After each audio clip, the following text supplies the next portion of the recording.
Well, great to see everybody. It really is an honor to be here with you tonight, and just spend a few minutes talking about veterans and some things that we may have in common with folks in law enforcement, and it's just always an honor. And I'm really delighted to be here this evening and share these few minutes with you. I am a little worried about this salsa thing,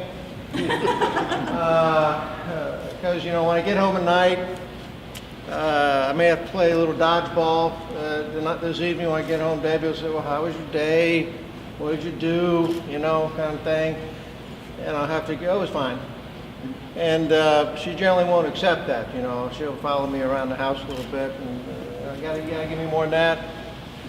So I just hope I don't let this salsa thing slip out, because she really enjoys dancing, and she'll be calling and checking the date and all that kind of thing. You know, it's really, I got to be careful on that. But veterans, very important. I want to thank you for your service. It's an honor to meet you, an honor to share this room with you. You know, when I get home, like many of you, I will, you know, tell her about my day. And I'm trying to think what I did today. I did that. Yeah, no, there's no question. There's no question. So this is the most important thing I'm doing today, by far. Easy call. The most important thing I'm going to do today is be here this evening with you, our veterans, and just spend a few minutes sharing some thoughts with you. And that means a lot to me, and I'm probably going to leave here tonight with a lot more from the experience, and it'll just give me charge all the way home and ready for tomorrow. It's always an honor to meet and spend time with veterans. So in the police department, not surprisingly, we have a fair amount of veterans. I'm sure that doesn't surprise anybody.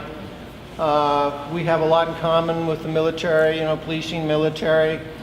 We do a lot of recruiting for folks, for applicants at military bases. Nothing surprising about that.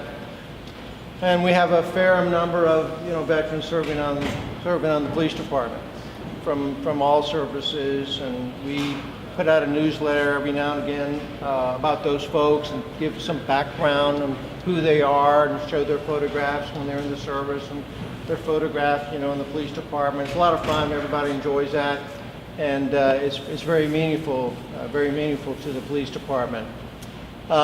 We participate, you know, every year in the Veterans Day Parade here in Manassas. So it's always a great day for us, and really appreciate that time.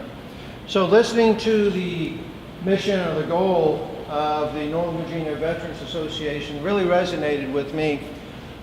The folks that may be here tonight, but certainly friends and colleagues that have served at whatever duty station you may have had in policing and in the military, that we definitely have some challenges in common. There's no question about that.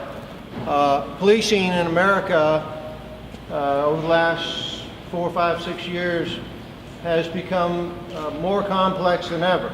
And we could spend a lot of time talking about policing in America and the complexity of that. And there's a number of reasons it's become very, very complex, much more so than when I got into it. You know, there's always been some level of, you know, risk kind of thing back in the 70s when we got into it. But I'm really talking about challenges dealing with stress and with issues that we bring forward from being involved in intense delivery of police services with a lot of scrutiny and oversight and technology and increased expectations from the community, being held, you know, to a very high standard, a lot of accountability, people like me asking a lot of questions about how we did this and how we did that, and doing what we can to deliver high performance policing to our community here in Prince William County. Along with that does come some challenges. You know, it's a very stressful occupation for many, many reasons. You know, as we're sitting here tonight enjoying a few minutes together, There are police officers from the river to the mountain knocking on doors, arresting people, asking questions. And when I get home this evening, sometime before I turn in, I'll read what's going on. You know, we send in reports. You know, we're bureaucracy. We have reports. You know, and you know, and I'll get up in the morning. I'll read some more, and you know, I read that 2 or 3 times a day as they come in, just to see what's going on and stay abreast of things. So the well-being of police officers and the well-being of veterans is paramount. It's just A1.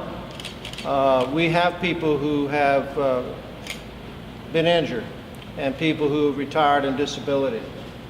We have people who are under a tremendous amount of stress due to job responsibilities and things in their life, and a lot of things going on.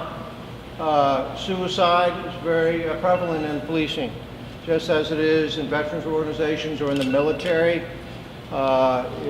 It's very much a concern in policing. We've lost officers to suicide, and we've had officers murdered. We just finished a trial this past November. So a person will be formally sentenced here soon for the murder of one of our police officers who she had just begun her career. 2 of the folks that we lost, were veterans. At least 2 that were murdered. One that was murdered and one that died in a car crash, both of them with Marine backgrounds and just great people. But beyond the disabilities and losing officers in the line of duty, heroic officers in the line of duty, just the daily grind, the daily grind of going through serving has made us have an awakening and recognizing the trauma and the experiences that our police officers are engaged in. And so we, in our responsibilities, are doing what we can to address this. And this takes the form of wellness. So when we entered police work, and to some degree today, we're big, strong people. Nothing touches us. Nothing bothers us. Nothing disturbs us. We just take care of our responsibilities, our duties, and we go to the next one, and we go to the next one, and we go to the next one, no problem. And then we go home and, go to bed, meet our friends somewhere, have a beer, talk about things, and repeat this kind of a process. But we've learned, painstakingly, how important wellness is to policing. And you cannot overstate it. It is extremely important that we pay attention to it and that we have programs in place to assist us. And when I say us, I mean people who are doing real police work. People who are here on the front lines, who are answering these calls for service, who are out there each evening, each day, helping the community. But it can take a toll on you. And then, like everybody, no matter what your position is in life, whatever you do, we all have levels of stress, and the key, of course, is to learn how to deal with that stress and work through it and be able to manage. So we have wellness programs, not unlike the veterans associations and veterans organizations and the people who have active military. We have peer support counselors within our ranks, quite a few of them, who provide support when critical incidents occur. They will respond and provide support to officers on the scene who are handling these things. We have peer physical fitness counselors who help in that regard, who are trained and certified to provide those services. We have a wellness center, a resiliency center, if you will. This is a very important place where police officers can go, call them up, tell them you want to come by, make an appointment, come by, whatever it may be, and they can sit down with the counselor and receive assistance from trained therapists, mental health professionals, about things that they just need to talk about. And we encourage folks to take advantage of these opportunities, of these facilities, of these resources. I go to roll calls, I meet with officers, and encourage them to do that. And every command staff does, supervisors do, everybody does. Everybody needs to do it. And I tell them, we need to break down these barriers and do everything we can to encourage people to go without any concern about how this is going to impact their career. That's always been a concern. Oh, I'm going to be in trouble. I can't do this, can't do that. So, I tell them, if I get home and Debbie says, gee, you've been like in some kind of a funk here for a couple of days, what's going on? And, she said, I've done everything I can for you. You need to go get help. You need to go talk to somebody. I tell the officer, I'm going to do that. Because we have to send a message from myself and others that we're supportive of this. When we twist our ankle, we go see a medical doctor. When there's something not wrong with our heart or something wrong with the heart, we go see that doctor. So when we have something that is bothering us or a concern to us that's on our mind, that's impacting our mental spirits and our mental health, we need to go seek assistance, no different. And we have, really been pleased with this resource being used. And we don't ask any questions, it's confidential. I don't get reports, I don't call them up, they don't call them, we're not contacted, kind of thing. The only thing I want to know, from time to time, are people using it. That's really all I ask. Are you getting people coming by? Are you getting people, calling you? Yes, Chief, we are. Good, very good. And, I look forward to the day, and I have gotten some feedback directly from those who have taken advantage of these resources. That's always good to hear. But I look forward to hearing more where, you're just kind of walking down the hallway and somebody just, doesn't whisper anything to you. They just say, Chief, went by the Resilience Center. Really good resource. Let's keep that up. I say, absolutely, we're going to do that. And it's just kind of a normal course of business, a normal conversation without having to, move over here and whisper in the corner about it, that kind of thing. We just can't be, afraid of it. We have to be open and honest and sincere and candid. We have to break down barriers.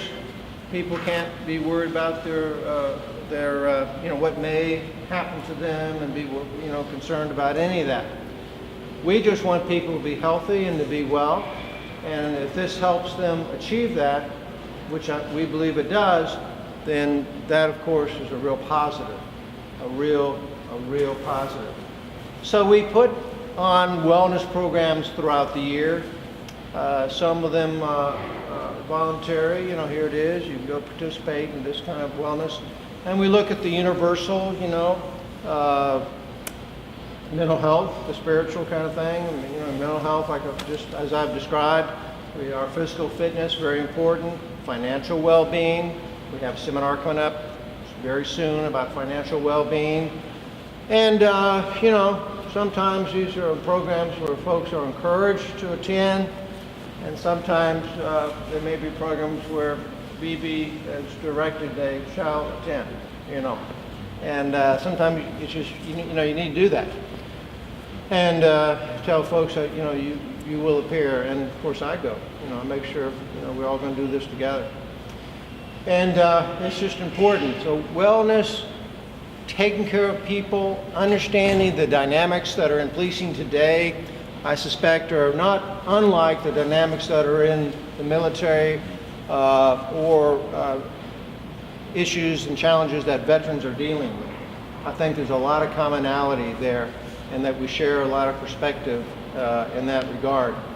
So I think it's important that we pay attention to our veterans and to our police officers, because I think we can learn a lot and learn from each other and understand that, this, even a small success can lead to great success, and can be even a small issue or a little challenge left unaddressed can turn the corner and be one direction or the other.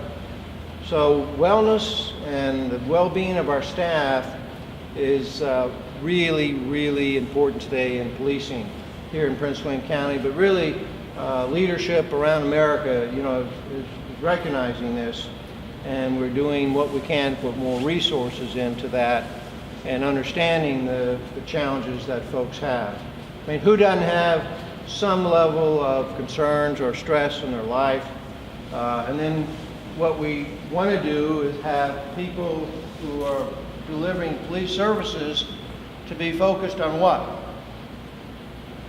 The delivery of police services. That's what we want them to be focused on, not thinking about this problem or that problem, or how am I going to get through this, and while they're walking up to a house or something, or while they're trying to help someone out of a crisis and they themselves are in a crisis. So we want people to feel good and feel supported by folks in the police department to help do what helps them. We want them to be helped so they can help others. And that's just very important to us, and we can't really do enough. The veterans that we have here, and I think this is a wonderful museum. I mean, it's hard to describe the opportunities to honor our veterans in Prince William County. I feel are very significant. I mean, think about it. We have the Marine Corps Museum, which, by the way, free parking and free admission. I mean, that doesn't happen a lot of places in America where that's, and pretty good food too in the restaurant up there, the Philadelphia Tavern. It's not too bad. So we have these beautiful museum there. We have this beautiful museum. Of course, we have Quantico National Cemetery, which is a very special place. And we just, of course, we have the Marine Corps base, and we have so many opportunities here in Prince William County to honor our veterans. And I'm always pleased when the Prince William community takes the time out to do that. And I think we need to continue to encourage that as we go forward.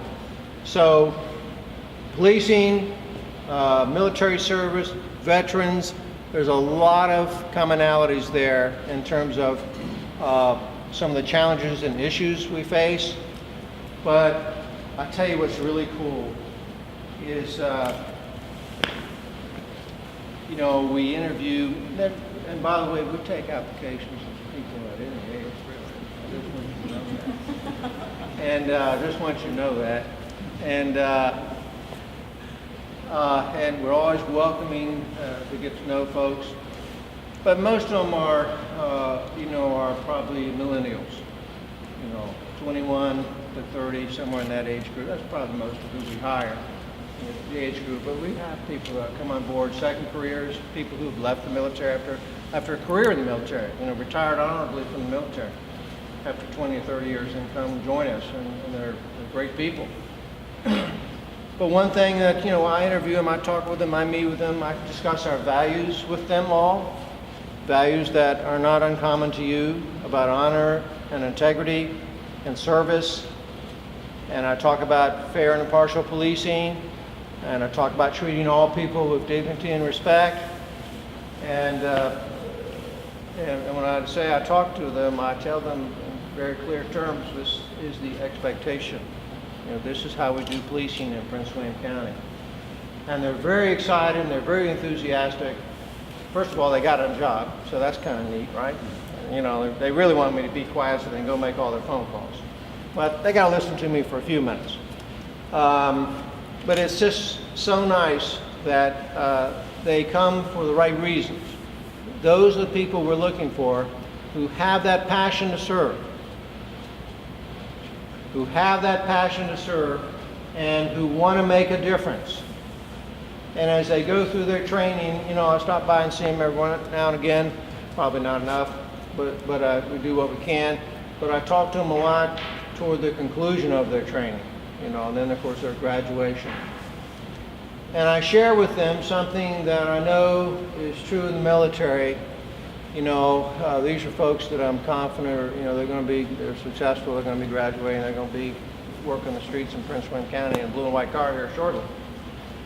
And I share with them how some things that they'll never need to be concerned about, or some things they'll never need to ask themselves is, you won't have to drive home and be wondering, did I make a difference today? You will ask yourself that question. And as a veteran, you may have asked yourself that question. And you may even ask yourself that question today. But the answer is yes. Every single day you serve in the police department, every single day that you served in the military, and as you serve your community as a veteran, you make a difference.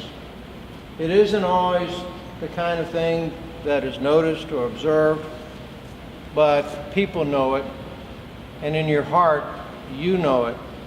You may have had a conversation with some young person. You may have made a difference in that 2 minutes you talked to them.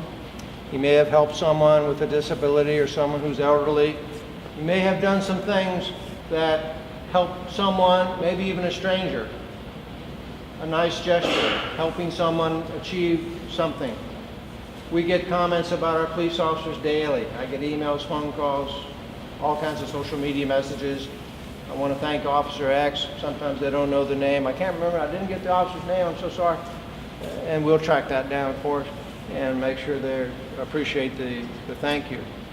So I want to tell you the same thing I tell people, Chief, what can we do to help police officers? And I talked about some things that I've talked about here this evening, but I sort of will finish it up by telling them, well, you don't need to do much. When you see a police officer, just say thank you, get their attention, say thank you for your service, you're awesome.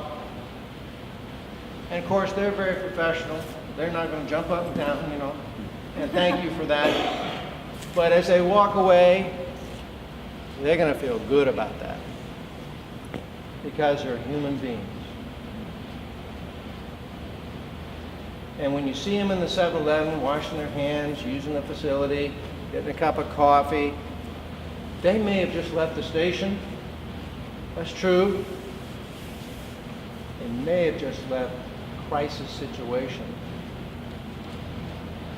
and gone to the 7-Eleven to clean up a little bit. They may have just helped mom and dad calm down. They may have been to a child abuse call. They may have helped someone stop bleeding. We carry trauma kits. All that training we have is amazing. So they have a lot of opportunities to engage in stressful crisis situations. And when you see them in places in common, I don't know either. I don't know either. Where have you been the last 30 minutes? So thank them for their service and just tell them they're awesome. And as you had special times, and as I say this, you'll remember that. You all graduated from training in the military. You got a certificate, I'm sure. You had all kinds of training. You might have a little piece of wall in your house somewhere, some things on it. I'm talking about. It's just a small number of things. More in the drawer, kind of thing.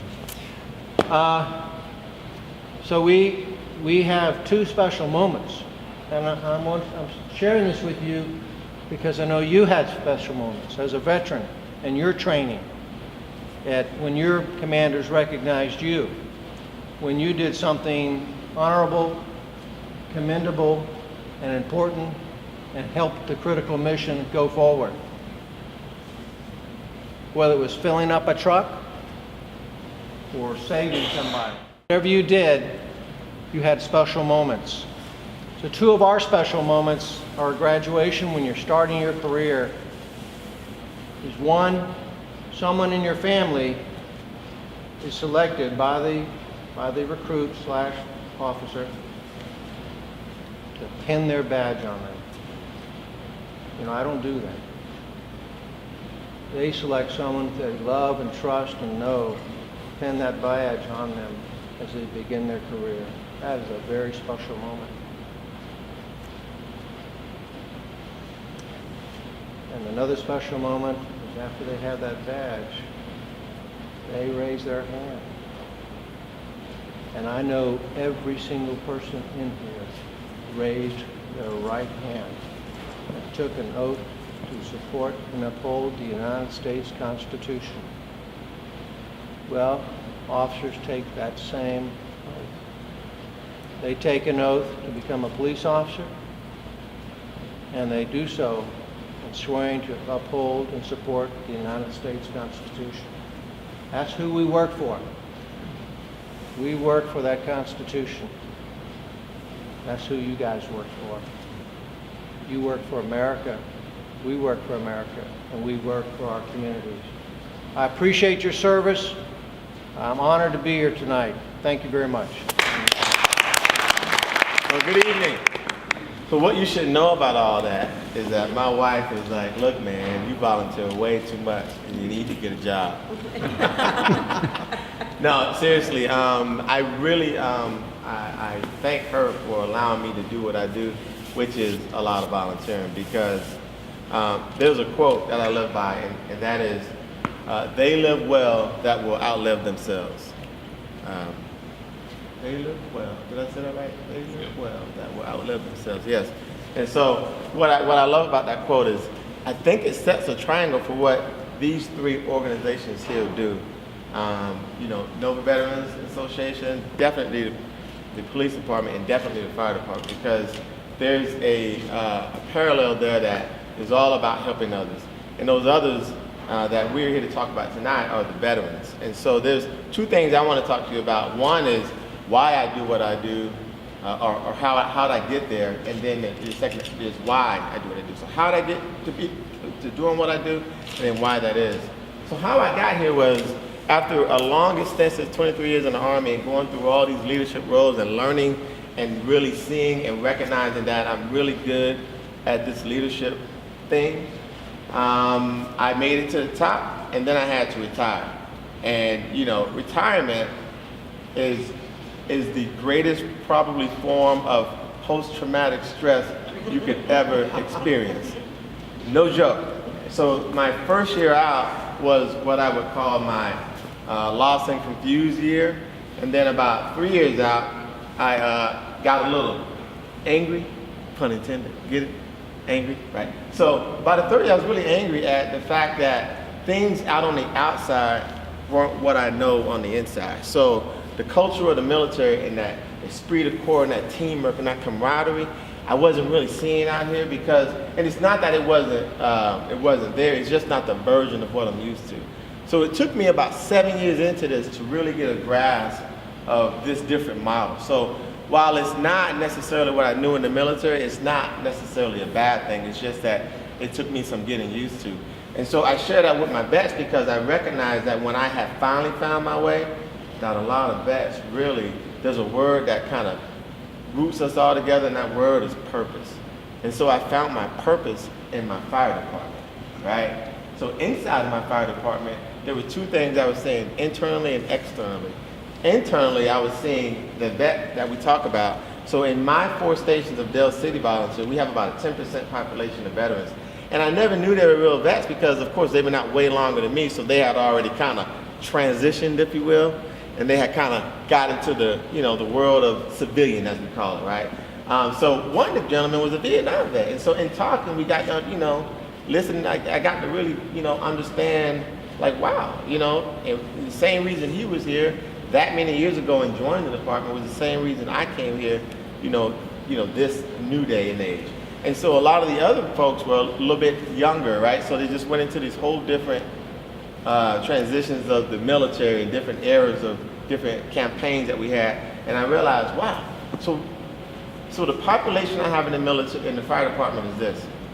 I have veterans, I have what we call legacy firefighters, because they, you know, it's a family thing, grandpa, pops, and the kids, they all come in, and then I have just, for some reason, volunteering is still alive, so people are just joining, and I always want to ask those folks, why are they joining? And what is that all about? Because they don't really have a connection from the first two I just told you, and why are they joining? And so I just found it interesting that the biggest thing was all about service, like people just wanted to give back. And so in my time in there, here's what I saw externally and really internally. The number one, first of all, every firefighter is a EMT, so you have to be EMTs now. And what we're experiencing with this opioid overdose, and what I now know because of some of the folks that we've been picking up, the veterans that we're picking up, large population of veterans, is that as they were coming out of the military and they're dealing with VA, and they were at the hospitals and they were prescribed medication. But once VA cuts you off, because you can't be on that forever, and they cut you off and they go back to the streets, they also cut off that medication. So what's the cheapest drug you can get?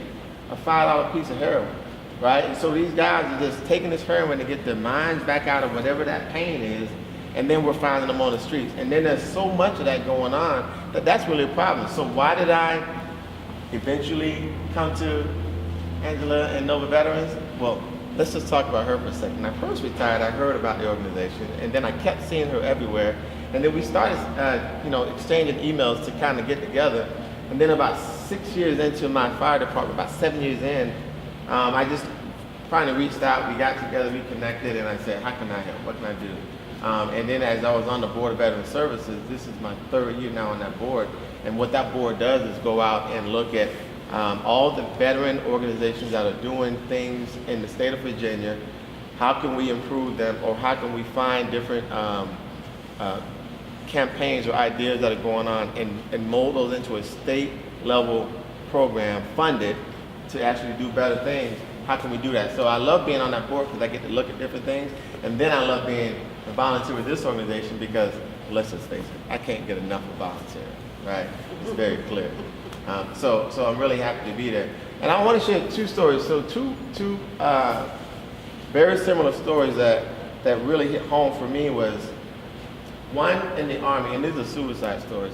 I had a young man, actually he was a best friend of mine, and somebody called me one day and said he had actually committed suicide. And the issue for me, the hardest, was because he was actually my troop. He was in Washington State. It was Thanksgiving, and he was having issues. And I was just talking to him about how I was going to bring him back over, because of course I was a sergeant major, and I handled kind of the PCS orders and realign it. So I was going to bring him back over to the East Coast because I knew he was having issues. He had been out there long enough, so it's really his time to transition. But I was really trying to make it in a way that it didn't seem like he was weak. Because the last thing any soldier or service member will tell you that they're weak. They're not weak, right? So they'll hide behind that. So you got to find ways to make this work. So I was trying to bring him over, and then I get the call Thanksgiving morning that he committed suicide. And the worst part about that really crushed me the most was that all of my soldiers, this is where we talk about how we watch each other's back, how we have each other's six, we're all buddies, right, in this thing. All the soldiers told me that if he ever went through a divorce with his wife, that they knew he would kill himself. And his wife had divorced him like that month prior, which was some of the signs of why I wanted to bring him back, but I just had no idea that he would kill himself. But my thing was that they did, and so I was really upset with my command because I felt like we didn't really, own up to really looking out for each other's back. Somebody should have told me that. And we would have done what we unfortunately would have had to do, was put him on suicide watch. Nobody wants to be on that, but there comes a time and a place when you really need to do something like that. And that was really traumatic for me to deal with that. The second one was being a volunteer firefighter. I had a young man, Nate Wiley, loved this guy to death. He was one of our cadets, and only 16, right? Only 16 years old. He worked all of my pub ads for me, did all of the events in the community. Very bright young man, doing great things. And I got a call one day that he had killed himself, shot himself in the head, and for reasons that I have no idea, because suicide is there were no symptoms for that. You can't really see signs and symptoms of that, because he was just this bright kid doing great things, but I don't know what was going on in his world that would allow him to do that. I went to the funeral, to the service. That was just hard. So those kind of situations really, and what Nova Veterans is doing, really, I got involved because I want to really try to connect those bridges. And my biggest problem for me and what I do is that I have so many bridges that I'm trying to connect that it starts getting really, all over the place. And so, Angela's working with me to keep me honest on a lot of this stuff, because I know I can deliver, and I want to build these relationships, because I'm only in this to help others, because honestly, through helping others, it actually helps me, right? So Never been a suicide victim, I don't think, right? Although I'm pretty sure everybody's had in their head some form of that or had another, here or there. But one thing that keeps me truly grounded is the ability to help others. And while I do all this stuff, I want to make a quick point. You see, I have my daughter with me, right? My daughter, this is probably the reason my wife lets me kind of do all the stuff I do, because for most things I do, she's always riding with me. Lex, you got to come here for a sec. I want you to see this. So she's rocking the Gore-Tex. That was my favorite Gore-Tex when I was in. It is no longer mine anymore. She owns it now. Okay, I'm not going to leave you up here. I know you don't want to be here, but So these are some things that I really live for. I really love my family, and my family knows I really love this, right? I had one soldier. He was he made it to E7, and then he finally hit E8, but he was mine as an E6. And once I retired, as he started progressing through his military career, he deployed 3 times to Afghanistan, but he was really for the troops. So he came home the second time, and his wife Mary, and Mary's, I love Mary to death, and they have 3 kids. And he came home the second time, and his whole thing was, I got to get back to Afghanistan. I got to get back to my troops, right? And I said, hey, Jay, listen. There's Mary. There's your family. Like, I hear what you're saying because I understand the mission we do, but you got to take care of your family too, man. And so you got to get in your head that balance. She's going to tell you she loves you and let you go, but really, man, that you got to, while you're here, focus on your family. I guarantee you, your team is in good hands with the team, because we create nothing but the best in the military, especially when it comes to combat. And that's just, I believe that's a very true statement. I was in Fort Myer at an event, Black History Month event, and I was just so impressed with the old guard and the band and the tomb soldiers, because they're so young now. And I retired 7 years ago, or 9 years ago. Okay, so I'm just missing 2 years. But I retired 9 years ago, and the people retired well before me. And we still producing these great leaders that are able to carry the torch forward, right? So while I'm out here in this capacity, that's what I want to see done in my fire department, in my community, and helping Nova Vets grow this organization so they can continue to help more. I'm going to stop there because I feel like I'm talking too much.